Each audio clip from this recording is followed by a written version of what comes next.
Bienvenue dans le chapitre mise en page et dans la vidéo Imprimer un document. Nous allons voir comment activer l'impression d'un document et les options d'impression. Comment activer l'impression d'un document? Donc j'ouvre Word.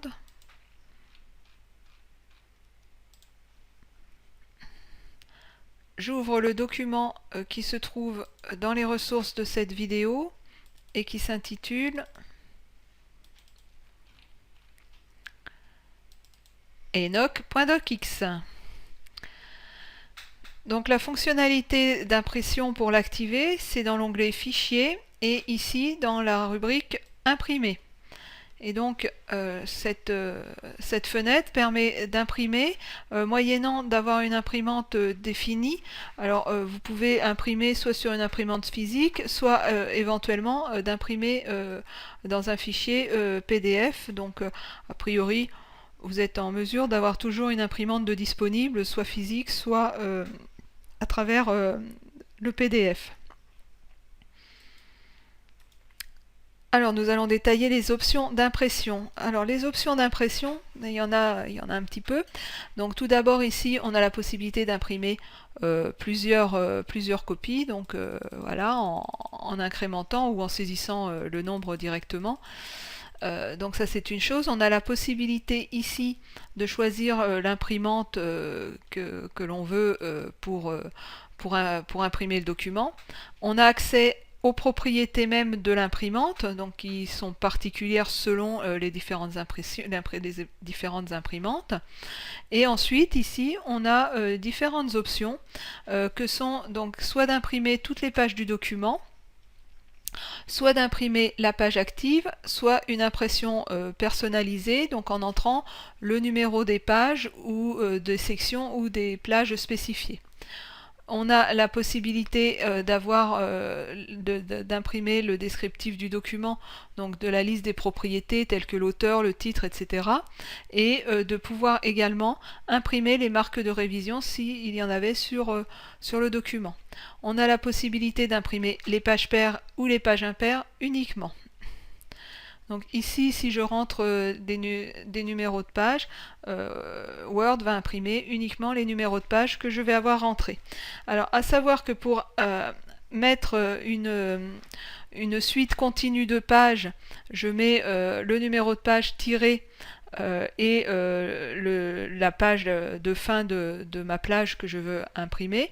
Et si je veux imprimer des pages séparées qui ne se suivent pas, je mets un point virgule entre chaque page et entre chaque plage de pages. Et également, si je veux imprimer la page 1 et la section 2, j'imprime en indiquant P pour page, 1, S pour section et 2. Je peux faire une impression recto uniquement ou imprimer alors en recto verso selon les capacités de votre imprimante. Ce sera soit du recto verso manuel, soit du recto verso automatique. Tout dépendra de l'imprimante que vous avez. Ensuite, vous pouvez assembler les copies, donc soit en assemblant à la suite 1, 2, 3, etc. Donc en faisant des paquets en fait du document, des paquets complets du document, soit non assemblés, vous aurez toutes les pages 1 d'abord, toutes les pages 2 ensuite, toutes les pages 3 à la suite, etc. Donc à vous de voir l'intérêt de soit assembler ou non assembler vos pages. Si vous avez un document comme celui-ci, il est préférable d'assembler les pages et de faire des impressions quand vous avez plusieurs copies, des impressions qui soient en fait le document pour plusieurs destinations. Vous avez la possibilité ici de changer l'orientation de l'impression, donc soit portrait, soit paysage. Voilà, donc là j'ai changé et ça m'a mis en paysage. Vous avez la possibilité de changer le papier, enfin la taille d'impression. Attention qu'il faudrait mieux que ça soit cohérent avec le papier que vous avez dans votre imprimante, sinon ça risque de ne pas faire un rendu très probant au niveau de l'impression. Donc être vigilant à ce niveau-là sur le papier, le choix de la taille par rapport au papier que vous avez dans votre imprimante. Les marges.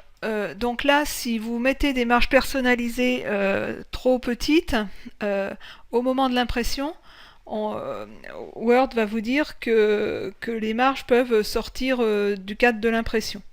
Donc à vous de mettre en regard les marges par rapport au papier et de mettre des marges suffisantes pour éviter d'avoir des problématiques à l'impression de choses qui ne seraient pas imprimées sur la page parce que les marges sont trop étroites. Vous avez la possibilité de choisir d'imprimer 1 page par feuille, 2 pages par feuille, 4 pages par feuille, etc. Alors attention à la lisibilité ensuite du document. Parce que quand on est à 16 pages par feuille, ça peut vite devenir très illisible car très petit. Vous avez la possibilité de mettre à l'échelle du papier votre document, c'est-à-dire que si votre document n'était pas forcément à la même échelle que votre papier, vous avez la possibilité ici de forcer l'échelle de votre document pour qu'il soit en cohérence avec le papier que vous avez la taille de papier que vous avez dans votre imprimante. Vous avez accès ici aux options de mise en page, donc telles qu'on l'a vu dans des chapitres précédents, donc pour changer l'orientation et pour changer éventuellement les marges à ce niveau-là, pour changer le format du papier également, et pour changer la disposition des en-têtes et des pieds de page notamment à ce niveau-là.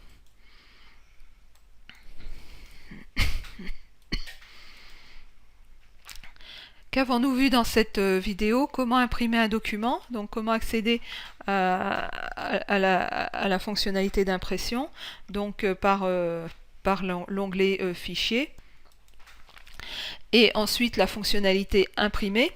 Et nous avons détaillé les options d'impression, juste une attention particulière sur les marges par rapport à l'impression et sur le risque d'avoir des marges trop étroites, et également d'être en cohérence entre la taille du document et le papier, et la taille du papier, de façon à avoir une impression correcte au niveau de l'imprimante.